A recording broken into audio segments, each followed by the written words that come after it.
পৃথিবীর বিখ্যাত number one YouTuber mister beast video বানিয়েছেন বড় বড় প্রভাবশালী বিজনেসম্যানদের সাথে, মহা তারকা খেলার রাজাদের সাথে, ইলন মাস্কের, রোনাল্ডো, মেসি, নেইমার, সমস্ত বড় বড় মহা তারকাদের সাথে, আরও অনেকের সাথে। আমাদের ক্রিকেটের রাজা কিং কোহলির সাথে কোনো ভিডিও নেই। কারণ শুনলে আপনিও গর্ববোধ করবেন যদি কিং কোহলির ফ্যান হয়ে থাকেন।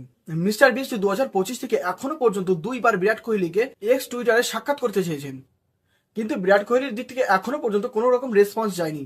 ভাবতে পারছেন কিং কোহলির ওজন কত? এত সহজেই তাকে পাওয়া যায় না। ভারতের মানুষ হয়ে তিনি আম্বানির বাড়ির বিয়েতে যায়নি, যেখানে এমন কোনো সেলিব্রিটি নেই যে সেখানে যায়নি। ধোনি, সচিন টেন্ডুলকার, এমনকি মোদিজি পর্যন্ত গেছেন সেখানে। ভারতে এত বড় মেচিমিনিয়া হয়ে গেল তাও সেখানে যাননি তিনি। তিনি জানেন তার যা পাওয়ার তিনি পেয়েছেন, নাম, যশ, টাকা পয়সা সমস্ত কিছুই। তিনি শুধু তার খেলার কাছেই ঝুঁকতে রাজি। সবাই যখন চারিদিকে ব্যস্ত মেচিমিনিয়া নিয়ে, এখন তাকে পাওয়া যায় শ্রী প্রেমানন্দ মহারাজের কাছে। সে হয়তো ক্রিকেটের থেকে অবসর নিলে তাকে আর দেখা যাবে না কোথাও। আপনারা কি মনে করেন অবশ্যই কমেন্ট করে জানাবেন।